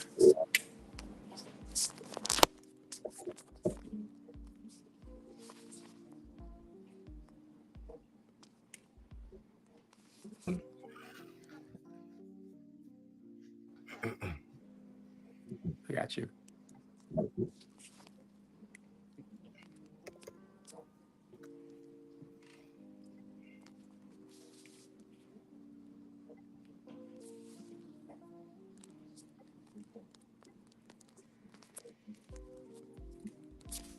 Oh, wait. There you go. Okay, I was like, what just happened? I got a phone call. I'm about to say, did Putin come after us too? Like he did that cargo ship? My fault. I'm back on, y'all. See, I keep coming for you today. Carter, I thought you was asking the question. What was your question, brother? I'm sorry. If you had to sum up I'm gonna give you three words. I can't hear you. In three words, in 3 words, what would you say makes you the best candidate for the job? I can't hear you. You can't hear him at all? Carter, I can't hear you. I think him. Can you hear us? No, I don't think he hears. I hear you, Robert. Oh, okay. Oh, he said, what are the if you were to sum it up in 3 words, what would be the 3 words you use to describe why you're the best person for this position? The experience I have as far as understanding the political stream, making sure I understand politics, relationships with the state level, federal level, and local level as far as politics is concerned, streamlining all 3 of those together to make sure that we have the right representation to actually create the right policies that meet for all people, not just some people, is my first thing. The other piece is political aptitude, making sure that we understand that I just don't. I'm not in it running as just a candidate running. I'm running because I actually have a child who actually lives in my house who is ultimately affected by that. So I actually got skin in the game when it comes to understanding this affects my household more than anything else. And the third thing would be I think that this leads us into a greater relationship because I bring experience from the county once again, who's the group of people who approves the budget. Now I become the person who makes the budget that's approved by the county. So I've already seen the tail end of what the budget looks like. Now I can see what the root of the cause looks like. And this is a great time because you got a new superintendent. You have a lot of new people that are going to be downtown going into after June 1st when the new contracts are issued. You got a lot of changes getting ready to happen. So this is a good time to actually not just make changes within the confines of within that building, but make sure we make effective change, and use that lateral movement of how the community is changing as well. What? Can you hear me? I can't hear you either, Julius. That's weird, but he can hear me. But go ahead. Yeah. Well, Probably y'all both probably got cricket. That's probably why. And me and Carlton got on T-Mobile. Oh, Jessa has. I think I got AT&T for her. Ask him. I don't know what's the technical difficulty. I don't understand. So I can't hear Julius. I try go back out and come back in. That might be what it is. Okay. Just totally go out and come in. I might be all translator today. Not today up in here. I think I go all the way out. Yeah. Oh, okay. Carlton, you showing half your face most of the time. I don't know why, because right now I'm showing most of it, but the whole thing is showing. Yeah, now it is, but it kind of end up drifting like. I don't send no comment now because I know I feel like I don't want to send a comment. Well, I haven't gonna get on you and on Charlie Brown and Bernard. Can you hear us, Jay? I can hear you now. Yeah. Okay. Next question. What are your thoughts on did I ask you this on tax money being used for private and religious schools? Well, you didn't ask it, but I mentioned it earlier. He kind of touched bases on that earlier. Oh, okay. I wanted to make sure because that's one of the questions that we had. What are the top needs for your district? Well, I mentioned that too earlier too. For the whole school district? Where was that? Okay. I got some tough ones now. You want to bypass those? No. I mean, look here, Julius. I'm gonna give you whatever answer comes. Hey, so I mean, there's no such thing as a touch point. One on our YouTube page, I see that somebody said you said that those questions were. I mean, those that what you said was researchable and public record. Do you know how your opponent voted on teacher raises? I don't know. Being honest with you, I don't. Okay. Maybe that's a person that's in the school system. They'll tell us in a minute. Do you support teacher raises, and how do you feel about the bus drivers and the cafeteria workers and the janitorial workers? Well, number one, my mother was an English teacher in Savannah Chatham public school system for 27 years. So I don't think there's enough money we can ever make or give to a teacher. So of course I do believe in giving raises. I think when we look at the structure of schools, as far as how we put teachers in certain schools, it needs to be a merit-based situation tied to that as well. When it comes to cafeteria workers, bus drivers, Mr. Carter, I know he spoke on it earlier in reference to that how you pay those bus drivers. And I'm not saying I'm not sympathetic to that situation. It's just a matter of we have to come up with a solution, because at one point in time we had it. And I understand the economy has changed, the world has changed, and people have changed, but we still got to make sure we make those accommodations happen. So and to find that shortfall as far as that money is concerned, the money is out there. I think we just have to reevaluate our budget. I can tell you now, Julius, our budget hasn't changed much in the last 5-10 years. I can tell you that. And because it hadn't changed in the last 5-10 years, and it's had its stagnant growth where it's increased, but what we done with the extra increase has not been marginalized correctly, I guess. If and I hate saying correctly or not correctly, but you use it to the best of its ability. I think that there's room for us to actually look at these budgets and actually see if they're performing right. Uh, I remember growing up in an era where we didn't do nothing unless we had documentation to prove what we wanted resource wise. Now we just say, hey, this is what we want, and we pay for it. But then when it comes to better education for those who are the needed the most, we give every excuse in the world about why we can't get that money to those people. And the unfortunate piece about that conversation is, even on county commission, I used to argue on behalf of the lost, the left out, and the least, more than those people, those communities who had them. I mean, if you look at the 6th district and the 7th district, it's not a needy district. I mean, I actually have it where we have core groups of people who actually, if you just gave them the right information, I mean, we can have great dialogue. I mean, there are some communities that don't have that. And you have leadership who doesn't step up to the mark and provide that kind of leadership for them. But I'm not here to judge those leadership. My job is to make sure I'm the voice for the 7th district first, and then second, be the voice for those people in Chatham County. So when it comes to that narrative, that's the focal point that I have to actually respond to. And my thing is, I don't think, once again, we pay teachers nowhere near what we should be paying. But that's something we have to find the dollars and make sure we can show the increase. Okay. CRT, what's your thoughts? What is CRT? Critical race theory. I just want to make sure.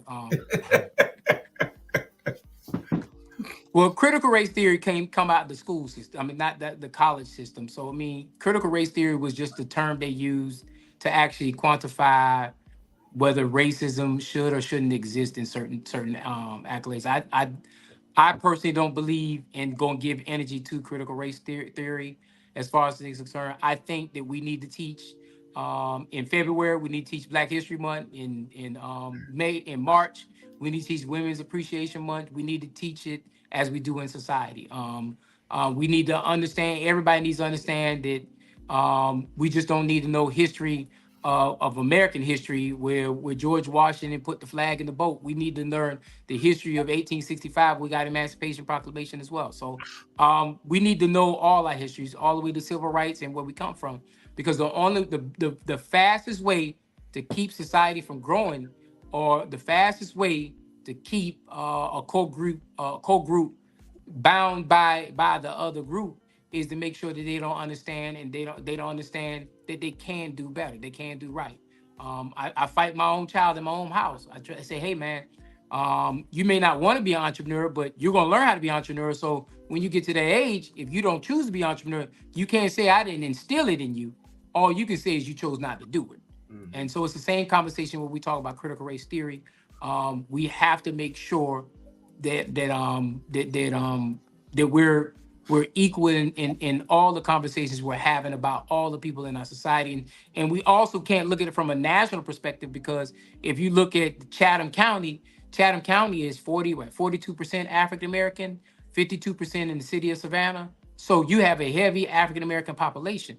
So you should be teaching what issues are related to African Americans in this community, because this is the community you're growing up in. This is the community you're gonna live in. So you should actually learn those kind of topics, those kind of subjects. So, and that's my conversation when it comes to critical race theory. Yeah, you said something important, and I hope that parents will start doing this a little more often in our communities. Carl and I talk a lot about this, but what you talked about, and as far as working with your child, see, a lot of times people put a lot of pressure on the teachers to solve all the problems with the children, and the parents have got to be engaged at a certain level. Carl and I was talking about, he transports students, and he had 2 young children on the bus, and he said, well, what do you want to be when you grow up? And they said nothing. And all of us on here come from a pretty decent, privileged background, and especially, I have, just like Jay. I mean, our dads worked together. Both our parents were teachers, and so, I come from a home that, I didn't have a choice but to understand what path to kind of follow. But I just wish that we could find a way to engage parents. I mean, I understand the plights that the students face, but I just hope that one day the parents, and it's not about no fault. We had babies having babies at one point, right? So they don't understand the value or the importance of you're participating not only to get your child in a good place, but for you to have the information to impact policy. But a lot of times our Hitch Village friends and our, I'm old Savannah Fred Wessel friends and all that, they don't necessarily get that. Not applied on them, they just don't understand that pushing. So, all of that, when you're not engaged at a certain level as an adult, it impacts your child, because what happens, and I tell people this all the time, don't let these white teachers tell you about your child. That irritates my nerves. And you go put your churn on really. No, your child is probably the smartest person in the room, finished their work faster because it's smarter. And guess what? If I ain't got nothing to do, guess what I'm doing? I'm going to talk and cut the food. So, I just wanted to put that out there, because there's got to be a real conversation on how we get these parents plugged again. So do we have a youth problem or a parent problem? Both. I think you have a mixture of both. Why do we have a youth problem? If the parents check them, shouldn't it not be a youth problem if the parents are checking the kids the correct way? And Julius, me and you going to debate on this all the way off the sun, even off this thing. What I'm learning as a parent to a 10-year-old, I come at Johannes in my old school, the way my parents raised me, and it don't work. It don't work at all. But when I come up with a little bit of new school, with some of that old school with it, it works. And what I mean by that is Johannes is a visual learner. He's a learner where, me and you grew up in the era. I don't know about Robert, because Robert's a couple years younger than me. I must just throw that out there. We grew up in the era where do as you told. and when we say, well, why I gotta do it? Because I told you so. And my thing is, we understood the rod was coming. The rod was coming. In this day and age, if the rod come, I go to jail. And so it's a different kind of conversation, it's a different way of reaction, how you have to do it. And you still and see, God didn't say the rod was the switch off the tree. God said the rod is whatever it's going to take to discipline your child. And so to discipline my child, then I take his iPad, his cell phone, it's all his technology. I let him have it. Or I do some of that old school stuff, Julius, that you know of, without doing the cord. I do some of that old stuff that you know of, Julius. I'll take everything out of his room, and he'll be nothing but white walls and the bed. That's it. And the door. And the door. And the door. And I'll take the door. I mean, but those are things I still can do. Come on, knock on the door before you come in. Knock on what door? Hell out you up. What you pay rent in there? And Johannes put a note on the door the other day, and I said, hell out you. I said, where you? And so I let him go outside on the porch, and I said, hey man, see this chair right here? This is the only thing you can have. This air, right? All this air is yours. You can have all the air you want. Now you can't come back in my house until I give you give you permission to do so. But it's a different kind of generation. I mean, where I'm going at, and we gotta. And I'm not saying we gotta give the children everything, but we gotta start finding ways to meet the kids at this generation. Yeah. And at first, Julius, the old school in me do not like that conversation there, but I understand that's just the way the generation is, and I think a lot of it has to do with this too, Julius. When we came up, all the teachers that I'm gonna just say for me, every teacher at Windsor Forest, and Robert can attest to that. Every teacher at Windsor Forest, they knew my mama personally. So before I got home, my mom already had the conversation already taken care of. So bad. It was no discipline issues with me because my mama took it, and they didn't just do it with my mama, because that just happened to be a relationship with mama, but that the teachers had those kind of relationships in the community because we all went to the same church. If we didn't go to the same church, we went to church for 5 hours together. We all saw each other and we knew each other's kids. You Rose child. That I grew up as Rose child forever, or Joe's child. I was never James. I could never every time I run and I talk to anybody, say, Carter, and if you ever run for office, Carter, if you ever run for anything, you don't say who you are, you say who your mama is. You say who your daddy is. Because when you say who you is, they say, I don't know nobody named that. But when I tell them I'm Rose's son, or I'm my grandmother's a Kennedy, or my grandmother grew up on the west side, or whatever those old things, that's how we generalize things, And so I mean that's what Julius, not to ramble too far with the conversation. This generation is different, and we got to stop saying that they're lazy. They're not lazy.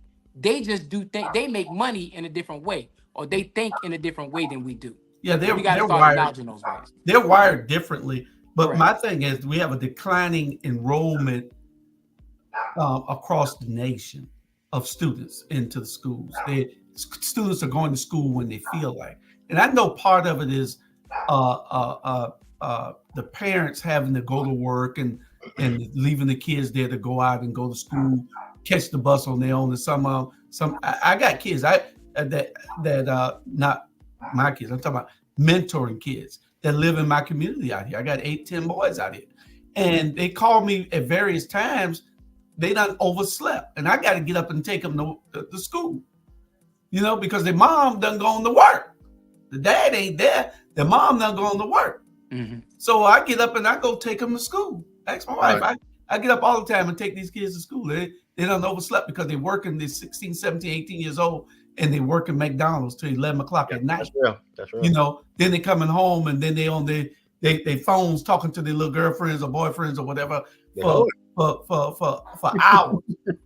Then they go to sleep at 1 or 2 o'clock and then oversleeping and then calling, Mr. Julius, can you give me a ride to school? You going into Savannah? That's the hard because you got them all the way out, all the way down. So Julius, what you just explained to me is we have a priority issue. I mean, it's simple and plain. We have a priority issue. I mean, school is not the top priority. Now, I mean, I can't answer that question, but why is school not the top priority? Well, I mean, in some regards, if I'm going to an environment for 7 to 8 hours and all they're going to do is fuss at me, complain at me, it's an antiquated system and it does not fit within the genre of a TikTok or a phone conversation about boyfriend, girlfriend, stuff like that, and it's not relatable to me, then I'm gonna treat it like an unrelatable task. And the biggest thing that I struggle in my own house is responsibility. That's another piece. If we're not teaching responsibility, as far as understanding, when I walk in the house today, I'm yelling at the top of my lungs because the clothes ain't getting washed or the dishes ain't getting washed. It's a responsibility conversation, and I say that to piggyback because I think this society is not enforcing responsibility on kids like it was enforced on me and you. And so how do you create a new narrative of understanding responsibility or even making it relatable in the school system? Because there are kids who do love going to school. I talk to a lot of kids who do love going to school. And you know why they love going to school? Because they're engaged in certain different things. Yeah, that let them go to school. I mean, everything is learned. It's a learned process on everything that we do. We do things because you're teaching Johannes things and that's what he'll learn along the way. You're a good parent. And then every parent is not a bad parent. A lot of parents just don't have the time, have to work, don't have the energy. And some of the kids are just at that point where they're 12, they're really acting like they're 18. When they're 14, they're acting like they're 20. These kids are grown now. I got a goddaughter that's grown as hell, and at 16, grown. And it just is, it's a parenting job.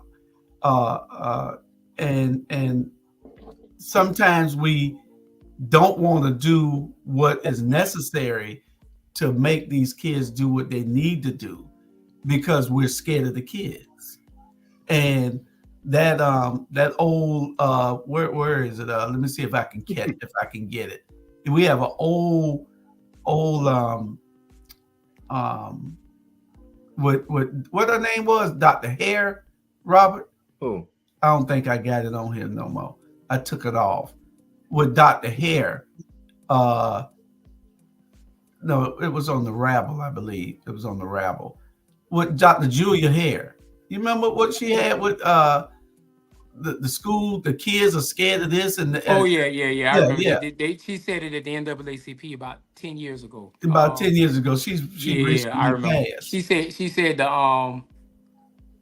the teachers are scared of the parents, The parents, well, the teachers are scared of the principals are scared of the parents are scared of something, and ultimately speaking, and the top person is scared of the kids. Yeah.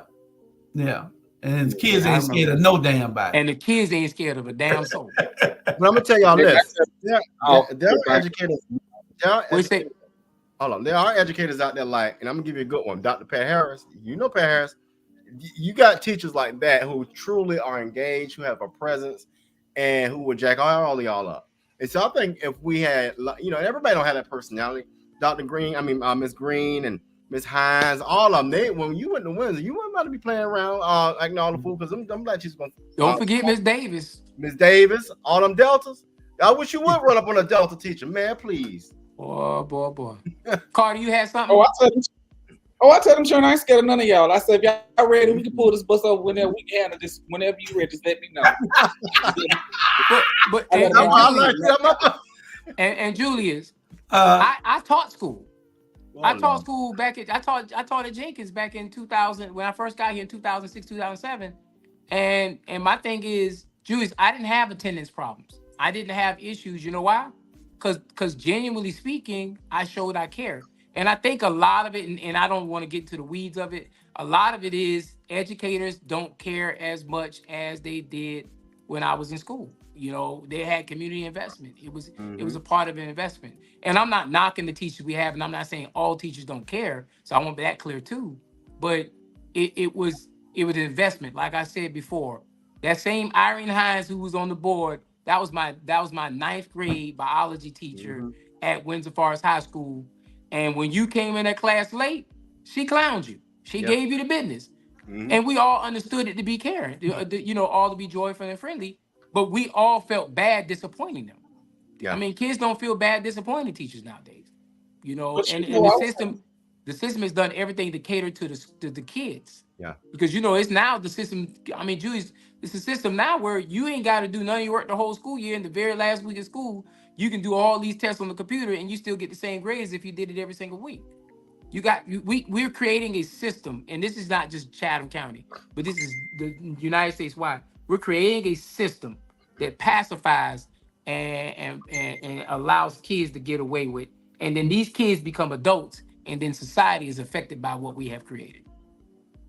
The very same school you was talking about, Windsor Forest, I was speaking with somebody the other day, and they told me that how pre-pandemic, they had a 95% attendance rate for the kids, and now they have a 46% attendance rate. It's like the kids don't come to school, the parents don't care. But one thing I'll say is you are absolutely right. Teachers don't care anymore. Not like how they used to be, because I remember when I was growing up, I was scared for that teacher to call my mama, leave a message, and so my mama got that message, because I already knew what was about to transpire when I hit that door. You better say it. Baby, let me tell you something. And when I was a teacher, Carter, I did all that old school. You won't interrupt my class, I'm gonna interrupt your mama job. And I would pick my cell phone up in class and call that child mama right there in class. Well, ma'am, I'm just calling you because your child felt the need to interrupt my class, so I figure I interrupt your day at work. Man, let me tell you this.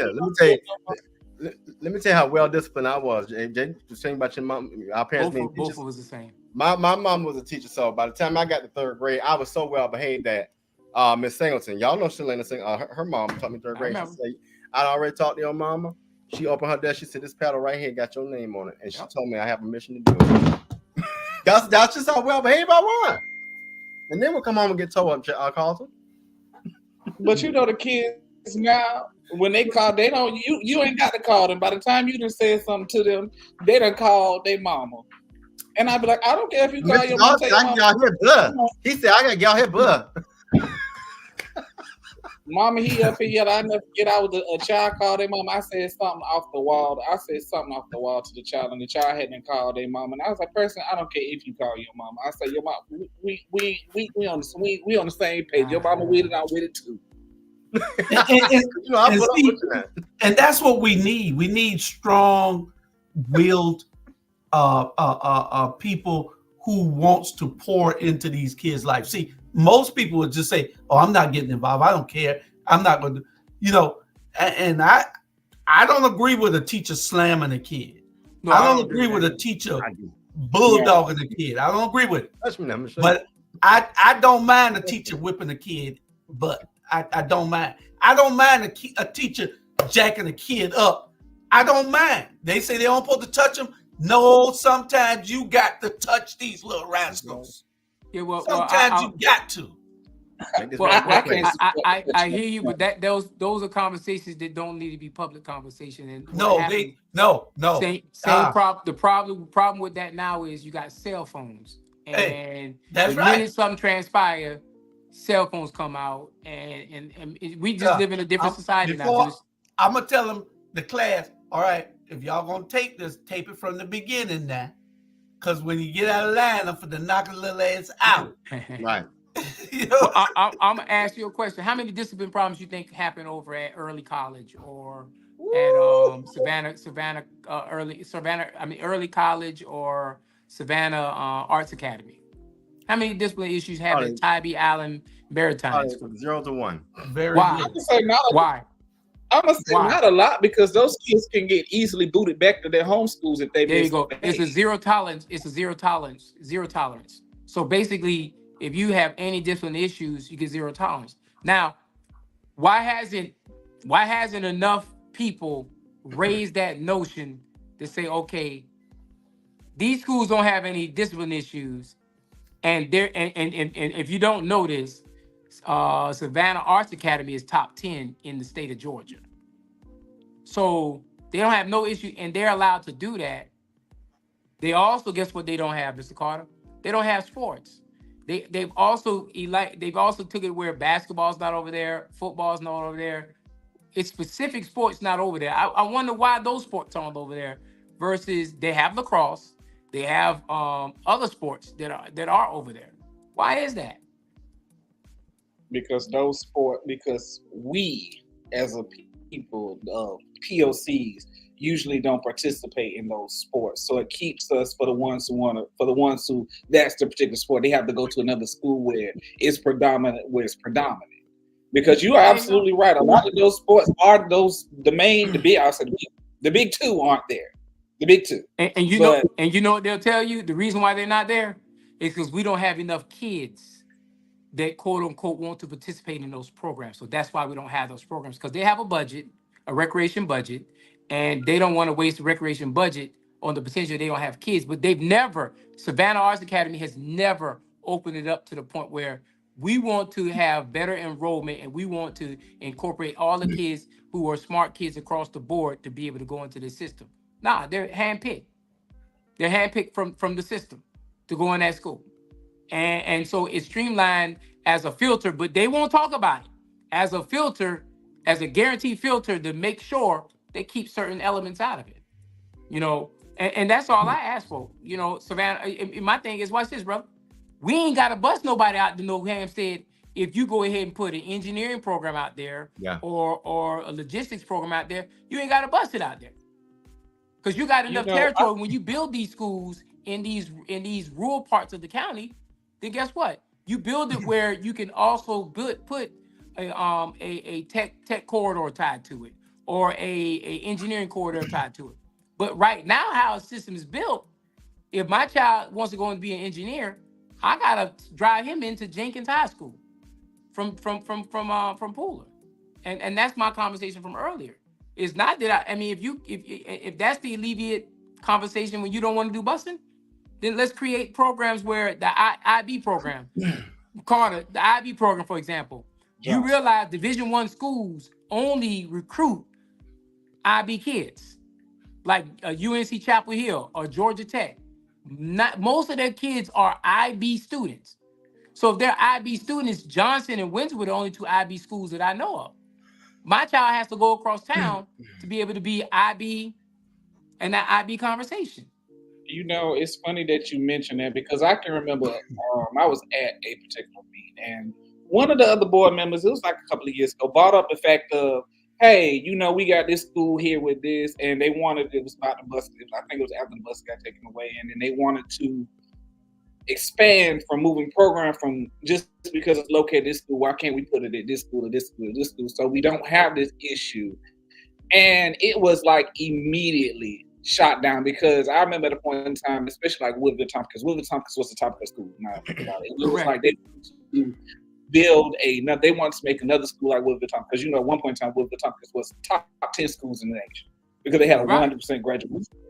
And they absolutely shot it down. They was like, no, we don't want to do that. This, that, and the third. It's going to do this, that, and the third. They found a absolute reason not to do that. They created a reason. They created a reason. But my thing is, if you did those programs at all these schools, then guess what? You wouldn't have this conversation of busing. I am so sorry. We are 2 minutes over our time. We're 32 minutes really over. But we 2 minutes over our time. If they listen to me, y'all. But that's what we want to do. We want to make it personable so the people could get to know you. Just come and give those cookie cutter answers is not what we want to do. We want to make sure that people get a personal side of you. And that's probably why we went over without looking. I'll never go over. But we two minutes over that time already. By the time we close, we'll be 5. So give your closing real quick and tell people why they should vote for you and win the early voting so we can get out of here. Well, as the person who came before me, I can't think of her name right now, but early voting starts April 29th, and voting is May the 21st. Our names will be on the ballot on everybody's ticket. There won't be any separate party tickets or anything like that. We'll be on everybody's ticket because these are nonpartisan seats. I'm running because I think we need to have a greater stance, a greater voice as far as what represents us on the school board here in the 7th District and in Chatham County. I am not running as an incumbent. The other person is watching as an incumbent, so I'm not going to say I'm running as incumbent. I am running against the incumbent. Okay, Ivan, I got you. I'm running against the incumbent.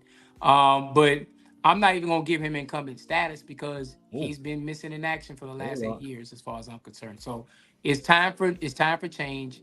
It's time for an opportunity where we have the right voice for all the people, not just some of the people. And so I'm running to make a difference. I'm running because I have a personal issue with it because I have a family member in my house, a child who I want to make sure he gets the best education. And the society that he has to live in is very important to me. And so I want that society that he lives in has a good education as well. There's a lot coming from the state and the federal side of politics that are going to affect the decisions moving forward. And so we need leadership who is not afraid to challenge with policy that's going to fit the narrative for our community. And so my name is James J. Jones. That's how my name is written on the ballot. And I am running to be the next 7th District Board of Elections, Board of Education member for Savannah Chatham County Public School System. And if you want to reach me, I have a public number, 912-228-2205. My email address is jay4chatham, CHATHAM @gmail.com. Email accessible, phone accessible. We will be having events in the near future. Our next event is May the 7th. It's planned at one of the restaurants local here. And just keep an eye on my social media page and keep up with those events. And that's all I have to say. Appreciate you giving me the opportunity, fellas, for being here on Saturday. So I'm going to take my jacket off and my shorts off, and I'm getting out there on these streets. Okay. Hope y'all caught that. We'll see y'all next week. Don't forget, tune in 6 o'clock for Pastor Smalls on Unity Political Action Committee page. And I'd say we 5 minutes over already. When it's after 2 hours, the platform shuts down. So hopefully you got that last part of it. We'll see y'all later. All right. Okay, y'all. Like this.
accurate.